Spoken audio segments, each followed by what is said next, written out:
العالمین والصلاۃ والسلام علی رسول الکریم وعلی آلہ وصحبہ اجمعین اما بعد فاعوذ باللہ من الشیطان الرجیم بسم اللہ الرحمن الرحیم رب اشرح لی صدری ویسر لی امری واحلل عقدۃ من لسانی یفقہوا قولی صدق اللہ العظیم۔ حضرات گرامی، ہم نے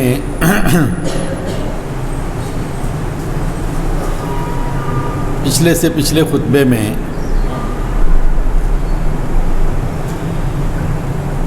ایک موضوع پر گفتگو شروع کی تھی کہ تہذیب اور تمدن کیا ہوتا ہے، اور اسلامی تہذیب و تمدن کے کیا خد و خال ہیں، اسلامی کلچر کس چیز کا نام ہے، اس کی کیا بنیادیں ہیں، اور آج کے دور میں کون کون سی تہذیب آپس میں باہم تصادم کا شکار ہے اور کشمکش کا شکار ہے۔ اور پھر ہم نے یہ بھی بات کی تھی کہ جس طرح کسی بھی تہذیب کی بنیادیں دیکھنے کے بعد اس تہذیب کا اندازہ ہو سکتا ہے کہ وہ کیسی تہذیب ہے،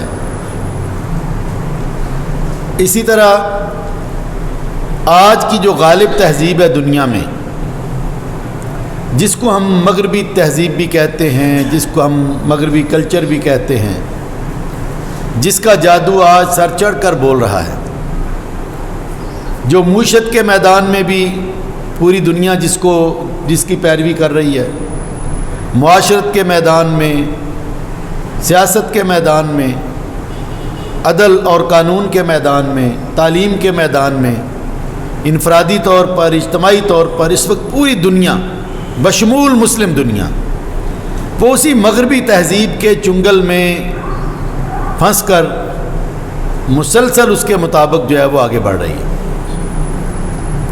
اور بتدریج نوجوان نسل وہ اس تہذیب کا زیادہ تر شکار ہو رہی ہے۔ اس لیے اس بات کی ضرورت ہے کہ ہم اس تہذیب کو کہ جو اسلام کی تہذیب کے مقابلے پر مسلسل پیش قدمی کر رہی ہے، آگے بڑھ رہی ہے، اس کے مقابلے پر اسلامی تہذیب کو اجاگر کریں، اور سب سے پہلے یہ سمجھیں کہ یہ آنے والی مغربی تہذیب جو ہے، یہ پچھلے 200-250 سالوں سے جس نے ہمارے کلچر پر حملہ کیا ہے، اس کے خد و خال کیا ہیں، اس کی بنیادیں کیا ہیں، وہ ہے کیا، تاکہ ہمیں سمجھنے کا موقع ملے۔ دشمن کو جب تک سمجھیں گے نہیں، اس کا مقابلہ نہیں کیا جا سکتا، اور وہ بتدریج آگے بڑھ کر انسان کو اپنی لپیٹ میں لے لیتا ہے۔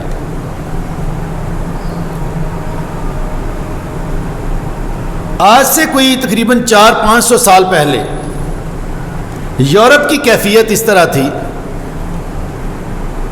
کہ یورپ میں ایک طرف بادشاہت تھی مختلف ممالک میں، اور ان کے نیچے جاگیردار ہوا کرتے تھے جو ان کے لیے وقتاً فوقتاً فوجیں بھی تیار کرتے، ان کے لیے ٹیکس بھی کلیکٹ کرتے،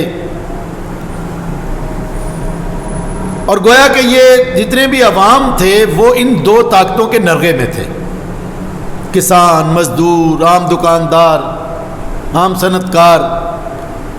لیکن ایک تیسری قوت بھی ایسی تھی کہ جس نے ان عوام کو اپنے چنگل میں لے رکھا تھا، اور تھی وہ کلیسا، چرچ اور بادشاہ کا گٹھ جوڑ تھا، اور چرچ کے پادری جو تھے وہ عوام کو جو بھی بائبل کی اور ان کی انجیل کی تشریح تھی وہ غلط سلط تشریح کر کے ان کو انہوں نے اپنے جال میں پھنسایا ہوا تھا۔ چرچ کے الگ سے ٹیکس ہوتا تھا جو تمام لوگوں کو دینا پڑتا تھا۔ یوں وہ عوام 3 طرح کی غلامی کا شکار تھے، ایک بادشاہ کی غلامی، شاہی خاندان کی غلامی، دوسرا جاگیرداروں کی غلامی، اور تیسرا چرچ کی غلامی۔ جہاں یہ تینوں ٹیکس لگاتے تھے، معاشی طور پر جو ہے وہ عوام ان سے تنگ تھے، وہاں پر ان کے قوانین اور ان کے احکامات بھی عوام کے لیے مشکل کا باعث بنتے چلے جا رہے تھے۔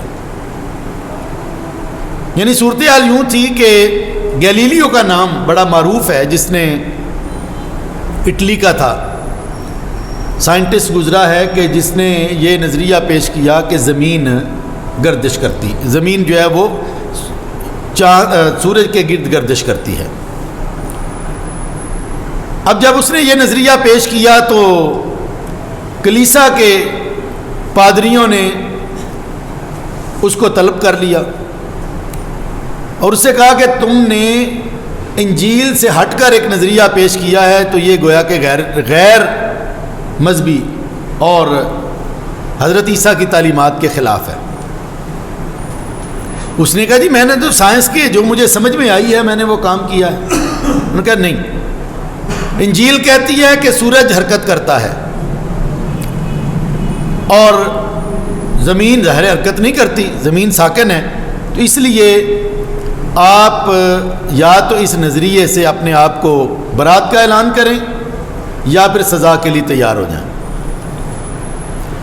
اس کے لیے اس کو جیل میں ڈال دیا گیا اور کئی سال تک اس نے قید بھگتی اور پھر معافی بھی کا بھی سلسلہ ہوا، لیکن اسی حالت میں وہ بیچارہ فوت ہو گیا۔ یعنی اتنی تنگ نظری تھی کہ ان کا چونکہ مذہب جو ہے عیسائیت، اس کے اندر کوئی واضح ہدایات موجود ہی نہیں ہیں۔ حضرت عیسیٰ علیہ السلام جب دنیا میں تشریف لائے تو حضرت عیسیٰ کو شریعت موسوی کا پیروکار بنایا گیا، یعنی عیسائیوں کے پاس اپنی کوئی شریعت نہیں ہے، ان کو پابند کیا گیا کہ آپ نے حضرت موسیٰ علیہ السلام کی شریعت اس پر عمل کرنا ہے۔ لیکن بعد میں ظاہر ہے انہوں نے بہت ساری چیزیں اپنی من گھڑت اس میں شامل کرتے چلے گئے، اور اب مذہب وہ تھا کہ جو وہاں کے پادری فیصلہ کرتے تھے، پوپ فیصلہ کرتے تھے۔ اس سے ایک رد عمل پیدا ہوا، اور وہ رد عمل جو ہے ایک مارٹن لوتھر نامی شخص تھا جرمنی کا، اس نے کچھ 15ویں صدی میں یہ نعرہ لگایا کہ یہ انجیل کی تشریح کا حق آخر کلیسا کو اور چرچ کو ہی کیوں ہے، یہ ہر فرد کو کیوں نہیں ہے۔ اس نے پورے یورپ کا دورہ کیا اور لوگ جو ستائے ہوئے تھے کلیسا کے اور تنگ آئے ہوئے تھے، ظاہر ہے جب آپ کسی شخص کو یہ استحقاق دے دیں کہ وہ جو چاہے فیصلہ کر لے، مذہب کی جو منمانی تشریح کر دے، تو وہ پھر اس میں اپنی خواہشات نفس تو شامل ہو جاتی ہیں، دوستی، دشمنی، غضب، محبت، یہ فطری طور پر ہوتا ہے۔ یہ صرف رب ہے کہ جو ان چیزوں سے ماورا ہے، ورنہ آج بھی قانون بنتے ہیں تو قانون جب بنتا ہے تو کسی نہ کسی طبقے کے فائدے کے لیے بن جاتا ہے۔ پارلیمنٹ قانون بناتی ہے عوام کے لیے، لیکن کہیں نہ کہیں اس کا فائدہ بنانے والوں کے کسی طبقے کو پہنچ رہا ہوتا ہے، اور اس میں افراط و تفرید کا امکان موجود رہتا ہے۔ اگر مزدوروں کے حق میں قانون پاس ہو رہا ہے تو اس میں صنعت کاروں کا گھاٹا ہو سکتا ہے، اور صنعت کاروں کے لیے ہو رہا ہے تو مزدوروں کا گھاٹا ہو سکتا ہے۔ لیکن یہ رب ہی ہے کہ جو ایک متوازن شریعت دیتا ہے اور متوازن دین لوگوں کے سامنے کوڈ آف لائف دیتا ہے، کیونکہ وہ سب کا رب ہے اور سب کے بارے میں جانتا ہے۔ تو جب اس نے یہ نعرہ لگایا، اس نے کہا کہ یہ پوپ کون ہوتا ہے اور پادری کون ہوتے ہیں، دین کی تشریح کرنے والے، بائبل کی تشریح کرنے والے، یہ تو حق ہمیں بھی حاصل ہونا چاہیے۔ اور یوں اس جمع جماعت نظام میں ایک درار پڑی اور یہ چیز عام ہونا شروع ہوئی کہ بائبل کی تشریح کا حق ہر عیسائی کو حاصل ہے۔ اب جب اس طرح کا یہ معاملہ بڑھنا شروع ہوا تو اس سے مذہب جو ہے وہ اجتماعی شکل سے نکل کر انفرادی شکل اختیار کر گیا۔ میری بات ذرا دھیان سے سنیے گا، آپ کو میں یوں سمجھاؤں کہ قرآن کی تشریح کا حق کس کو ہے؟ محمد رسول اللہ صلی اللہ علیہ وسلم کو۔ ان کے ہاں بائبل کی تشریح کا حق حضرت عیسیٰ کے تو بہت تھوڑے ایام گزرے تھے، اور بہت زیادہ ان کی جو ہے وہ وضاحت اور سیرت لوگوں کے سامنے تھی نہیں کہ انہوں نے کوئی تشریح کی ہو۔ بائبل کی تشریح کا حق براہ راست کس نے لے لیا؟ پادریوں نے. اور قرآن کی تشریح کا حق کس کے پاس ہے؟ اللہ کے نبی کے پاس. لیکن اس سے بعد بھی ضرورت رہتی ہے کہ کسی چیز کی وقت کے ساتھ ساتھ تشریح کیسے کی جائے. اس کے لیے ہمارے ائمہ کرام نے، فقہا نے اس پر بحثیں کی ہیں. یہ جو 4 فقہیں آئی ہیں یہ اسی وجہ سے آئی ہیں. حضرت امام ابو حنیفہ نے اپنی تشریح کی، امام مالک نے اپنی تشریح کی، امام شافعی نے اپنی تشریح کی، امام احمد بن حنبل نے اپنی تشریح کی. کچھ ان سے مختلف بھی تشریحات کرتے ہیں دین کی. لیکن کم از کم ایک چیز موجود ہے کہ قرآن کے ساتھ ساتھ قرآن کی تشریح کے لیے، وضاحت کے لیے حضور صلی اللہ علیہ وسلم کی سنت بھی موجود ہے، جس سے بھٹکنے کا امکان کم سے کم رہتا ہے. لیکن عیسائیوں کے پاس ایسا کوئی معاملہ نہیں تھا. اب اگر آج یہ فیصلہ ہو جائے کہ قرآن کی تشریح کا حق زید کو بھی ہے اور بکر کو بھی ہے، مجھے بھی ہے اور آپ کو بھی ہے، براہ راست قرآن کی تشریح کا حق ہمیں مل جائے تو کیا ہو؟ کوئی کہے جی قرآن میں 5 نمازیں ہیں، کوئی کہے 3 نمازیں ہیں، کوئی کہے جی ایک ہی نماز ہے، کوئی کہے جی میری سمجھ کے مطابق تو قرآن میں نماز صرف دل کی نماز ہے. پھر رکعتوں پر رولا پڑ جائے. کوئی کہے جی 2 رکعتیں ہونی چاہیے، کوئی 4 ہونی چاہیے. جب براہ راست آپ قرآن کی تشریح کا حق آپ کو مل جائے تو کسی ایک نقطہ نظر پر کیا پوری امت یا قوم برقرار رہ سکتی ہے؟ کوئی کہے گا جی نماز جو ہے وہ آپ سجدہ کرتے ہیں، میں تو نماز جو ہے وہ لیٹ کر پڑھوں گا. کوئی کہے گا میں چلتے پھرتے پڑھ لوں گا، میری تو ہو گئی ہے بھائی، کیونکہ تشریح کا حق تو مجھے ہے نا، جیسے میں چاہوں پڑھوں. تو یہ کیا باجماعت نماز ہو سکے گی؟ کیا کوئی اجتماعی فیصلہ ہو سکے گا دین کا؟ پھر دین پرائیویٹ معاملہ بن کر رہ جائے گا. بھی میں لیٹ کر پڑھتا ہوں تو چلو تم لیٹ کر پڑھ لو، میں چلتے پھرتے پڑھتا ہوں تو چلتے پھرتے پڑھ لو، میں سر نیچے اور ٹانگیں اوپر کر کے کوئی پڑھنا چاہتا ہے تو وہ پڑھ لے، بھائی اس کی اپنی مرضی ہے. اجتماعی طور پر دین باقی نہیں رہے گا. ان کے ہاں بھی ایسے ہوا. جب اس کی تشریح کا حق پرائیویٹ ہر شخص کو مل گیا تو ہر شخص نے اپنی مرضی سے جب اس کی تشریح کرنا چاہی تو پھر وہ اجتماعی زندگی تو ختم ہو گئی. اجتماعی احکامات تو ممکن ہی نہیں تھے کہ کسی پر سارے کے سارے اکٹھے ہو جاتے. یوں مذہب انسان کا پرائیویٹ معاملہ کہلایا. اور یہ مذہب انسان کا پرائیویٹ معاملہ کہلانے کے ساتھ ہی اس کلچر کے اندر اور اس تہذیب میں سیکولرزم کا آغاز ہوا. اس سے پہلے میں مغربی تہذیب کے 3 بنیادیں آپ کے سامنے بیان کر چکا ہوں پچھلے سے پچھلے جمعے میں. پہلی ان کی نقطہ جو اسلام میں توحید بہت بڑا عقیدہ ہے، سارے عقیدے توحید سے نکلتے ہیں. جو ہمارے ہاں توحید کو مقام حاصل ہے، مغربی تہذیب میں وہ مقام آزادی کو حاصل ہے کہ انسان آزاد ہے، جو چاہے کرے، کوئی اس پر پابندی نہیں ہے. وہ کپڑے پہنے، کپڑے اتارے، مرد سے شادی کر لے، عورت سے کر لے، مرد عورت بغیر شادی کے بچے پیدا کریں، جو چاہے کریں، ان کو آزادی حاصل ہے.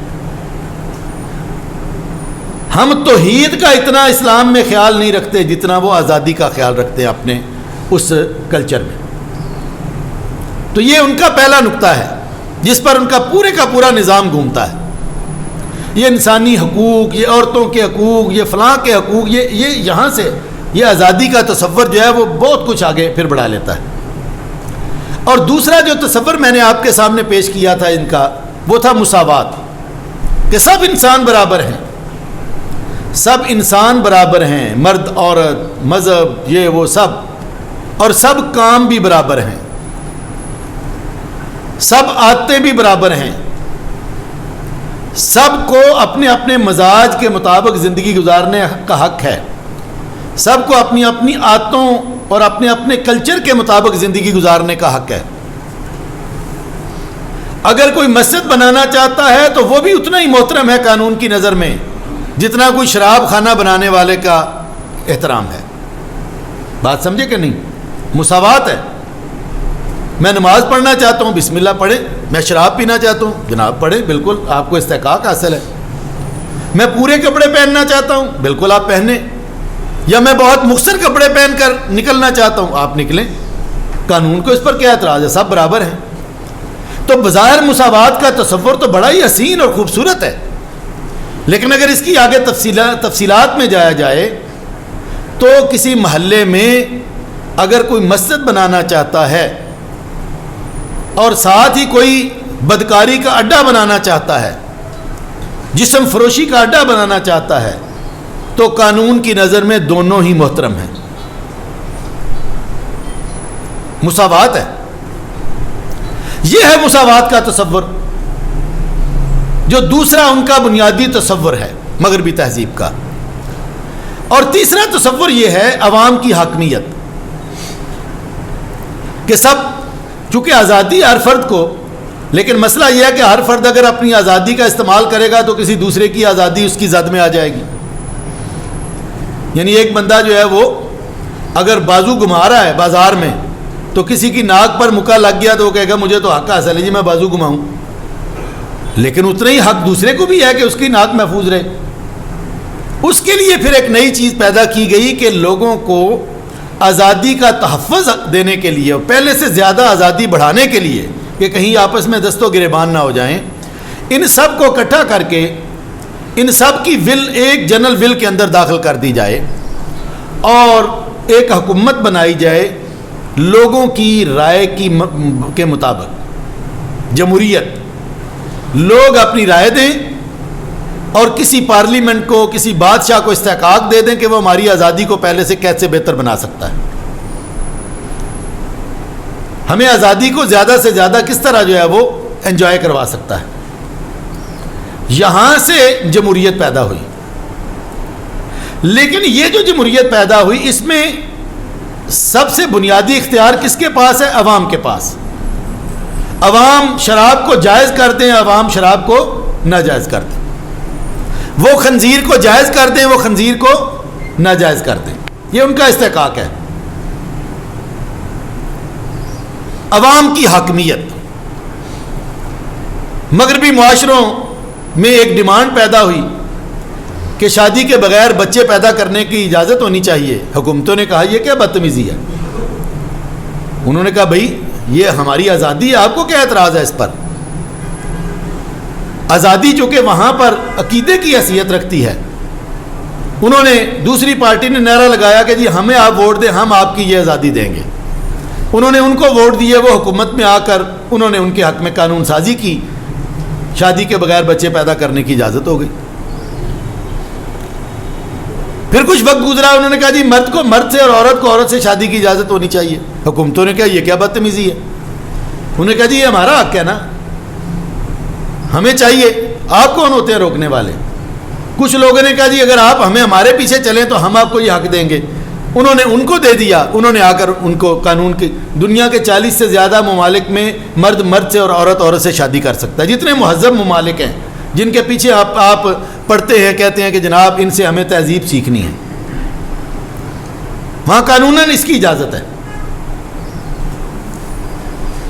تو یہ انہوں نے اپنا اختیار پارلیمنٹ کو، اپنا اختیار جو ہے وہ کسی صدر وزیر اعظم کو دے دیا. اصل اختیار عوام کا ہے، وہ ان کا نمائندہ ہے. جب تک وہ ان کی آزادی کو بڑھانے کی کوشش کرتا رہتا ہے تو وہ موجود رہتا ہے. اگر وہ ان کی آزادی میں رکاوٹ ڈالتا ہے تو وہ اس کو ہٹا کر کسی اپنی مرضی کے بندے کو لے آتے ہیں.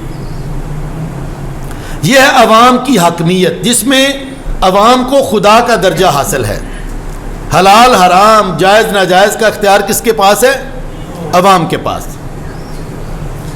اور چوتھی چیز جو ان کی تہذیب کے اندر بنیاد کی حیثیت رکھتی ہے، جس کا میں نے ابھی حوالہ دیا، ان کی تاریخ آپ کے سامنے بیان کر کے، کہ انہوں نے یہ طے کیا کہ مذہب انسان کا پرائیویٹ معاملہ ہے.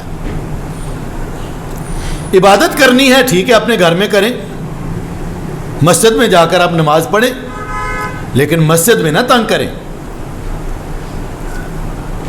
آپ نے اپنے جتنے بھی مذہب کے اوپر کاربند ہونا ہے آپ کاربند ہوں انفرادی طور پر، لیکن دفتر کو، پارلیمنٹ کو، عدالت کو تنگ نہ کریں کہ آپ ہمارا قانون بھی نافذ کریں.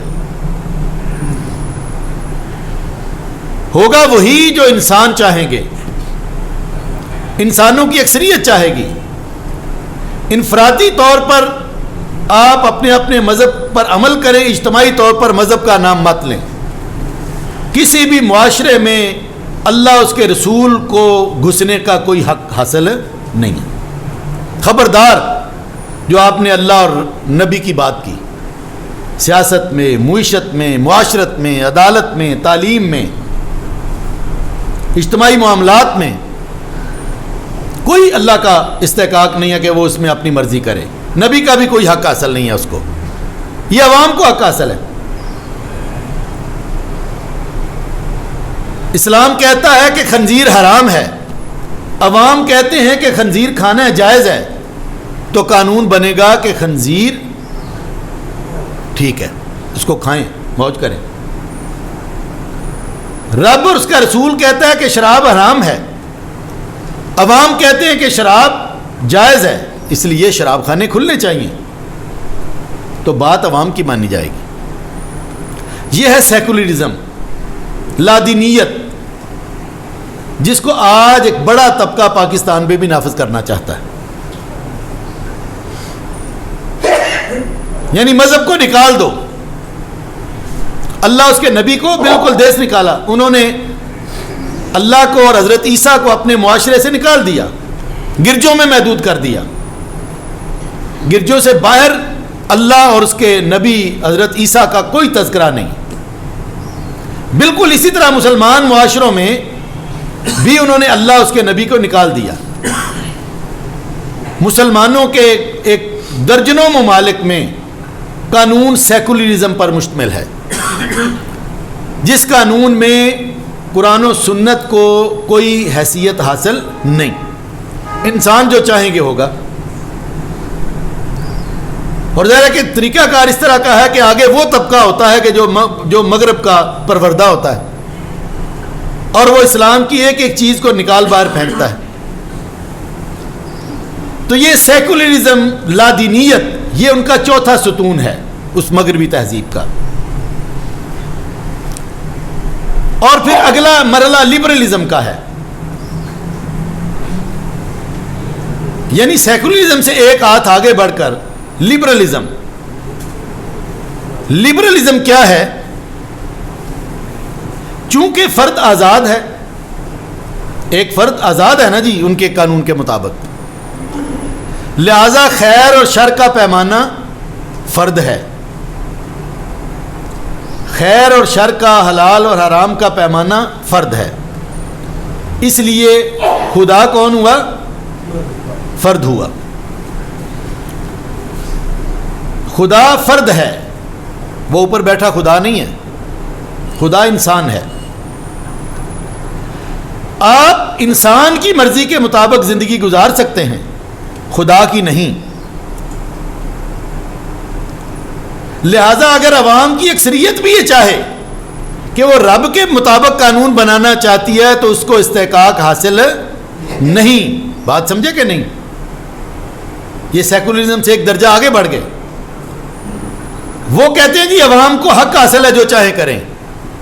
لیکن لبرلزم کیا کہتا ہے کہ عوام کو مذہب کے مطابق قانون بنانے کا عوام کو بھی حق حاصل نہیں ہے. وہ خود خدا بن کر جو چاہیں کریں، لیکن حقیقی خدا کا عمل دخل ہماری اس زندگی میں نہیں ہوگا. وہ پھر دو معاشرے تشکیل دیتے ہیں، ایک مہذب معاشرہ اور ایک غیر مہذب معاشرہ. مہذب معاشرہ وہ ہے کہ جو انسان کے خدا ہونے کا قائل ہے.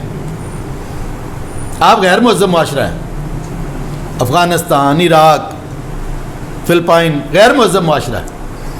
اس لیے کہ آپ خدا کس کو مانتے ہیں؟ اللہ کو. جبکہ مہذب ہونے کے لیے یہ دلیل ہے. مہذب یہ نہیں کہ آپ ٹائی پینٹ کوٹ پہن کر آپ نے جتنی نکالی کی مغربی معاشرے کی انتہا نہیں کر دی مسلمان معاشروں نے. تعلیم ان کے مطابق، کلچر ان کے مطابق، دفتروں کے معاملات ان کے مطابق، قانون ان کے مطابق، عدالتوں کے فیصلے ان کے مطابق، اس کے باوجود بھی وہ آپ کو مہذب ماننے کے لیے تیار نہیں ہیں، اس لیے کہ آپ ابھی بھی اللہ کے خدا ہونے کے قائل ہیں۔ اس لیے مہذب ہونے کے لیے ضروری ہے کہ انسان کو خدا مانا جائے اللہ کی بجائے۔ یہ مہذب معاشرہ ہے، اس کے حقوق الگ ہیں۔ یہاں ایک بندے کو بھی کانٹا بھی چبھے گا تو دنیا اور UN چیخ اٹھے گی۔ اس کے مقابلے پر غیر مہذب معاشرہ کون سا ہے؟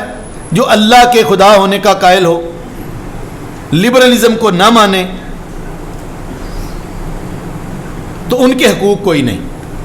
وہ بھی انسان ہیں، لیکن افغانستان میں 1,00,000 2 لاکھ بندے مارنا کوئی ایسا مسئلہ نہیں، عراق میں 10-15 لاکھ بندوں کو تہہ تہہ کرنا کوئی مسئلہ نہیں۔ بندوں کی حیثیت چونٹیوں سے بھی کم تر ہے غیر مہذب معاشروں میں، اس لیے کہ وہ خدا کے قائل ہیں، اور جو خدا کے قائل نہیں ہیں وہ مہذب معاشرے ہیں۔ اور آپ دیکھتے نہیں الجزائر میں ابھی فرانس نے اعتراف کیا ہے 3-4 دن پہلے کہ ہم نے الجزائر میں نسل کشی کی اور 60 لاکھ لوگوں کا قتل عام کیا۔ الجزائر نے آفیشیلی اس بات کا اعتراف کیا۔ عراق ہمارے سامنے نہیں ہے، افغانستان میں جو ہوا ہمارے سامنے نہیں ہے، فلسطین میں جو مسلمانوں کے ساتھ ہو رہا ہے ہمارے سامنے نہیں ہے، اس لیے کہ یہ معاشرے غیر مہذب ہیں۔ یہ وہ 5-6 ستون ہیں، اور چھٹا ستون ان کا کیا ہے وہ بھی سن لیں، قومیت پرستی۔ دیکھیں خدا کو تو نکال دیا نا، جب خدا کو معاشرے سے نکالا تو اب جان قربان کرنے کے لیے اب محبت یا نفرت انسان کے اندر ایک فطری جذبہ ہوتا ہے۔ جب جنگیں ہوئیں جرمنی کے ساتھ برطانیہ کی، تو ایک بندہ جو ہے وہ آزاد رہنا چاہتا ہے، انجوائے کرنا چاہتا ہے، وہ کیوں جا کر جان قربان کرے؟ اب ان کو مسئلہ پیدا ہوا کہ اب ہمیں، لوگ تو ظاہر ہے کہ مذہب کے لیے جان قربان کرتے ہیں، اللہ کے لیے جان قربان کرتے ہیں، اب کیا کریں؟ انہوں نے پھر وہ رب کا درجہ قوم کو دیا کہ یہ پوری قوم، یہ دھرتی ماتا، وطن کی مٹی، یہ خدا ہے۔ اور قومیت پرستی یہ چھٹا ان کا جو ہے وہ ستون ہے کہ قوم کو پوجنا ہے، قوم کے لیے جان قربان کرنی ہے۔ اور اس کے لیے انہوں نے کیا کیا؟ ہزاروں نوجوان لڑکیوں نے اپنی عصمت لٹائی، اس لیے قوم کا تحفظ کرنا ہے۔ اخلاقیات ان کو تباہ و برباد کر کے رکھ دیا گیا۔ قوم سب سے پہلے پاکستان ہماری جان، سب سے پہلے اللہ کا اور اللہ کا نبی ہے۔ آخرت کے روز کون شخص ہے کہ جو پاکستانی کی حیثیت سے اللہ کے سامنے اٹھایا جائے گا؟ وہ ہاتھ کھڑا کر کے بتائے تو صحیح۔ مسلمان کی حیثیت سے اٹھائے جائیں گے، اللہ کو ماننے والے کی حیثیت سے اٹھائے جائیں گے، یا اللہ کا کفر کرنے والے کی حیثیت سے اٹھائے جائیں گے؟ ان کی حیثیت اپنی جگہ پر ہے ان ملکوں کی، لیکن ان کو خدا بنا لینا، انہی کو سب کچھ سمجھ لینا، اس کے لیے یہ ہے کہ قوم غلط بھی کرے تو ٹھیک ہے اور دوسری قوم صحیح بھی کرے تو غلط ہے۔ ایسا نہیں ہوتا۔ خارجہ پالیسی کیا ہے آج کل؟ وہی خارجہ پالیسی، وہی معاملات ایک ملک کے ساتھ اور ہوتے ہیں اور دوسرے کے ساتھ اور ہوتے ہیں۔ فلسطین میں، کشمیر میں مسلمانوں پر ظلم ہو تو ہم آواز اٹھاتے ہیں کہ نہیں اٹھاتے؟ اور چائنا میں جگور مسلمانوں کو چائنا تہہ تیک کرے تو کبھی کسی کی آواز سنی ہے آپ نے؟ وہاں پر بھی تو مسلمان ہی ہیں، وہاں پر بھی تو ظلم ہی ہو رہا ہے۔ یہ ہے دو کہ قوم کی حیثیت ہے، قوم کے مفاد میں جو ہوگا وہ ہوگا، جو نہیں ہوگا وہ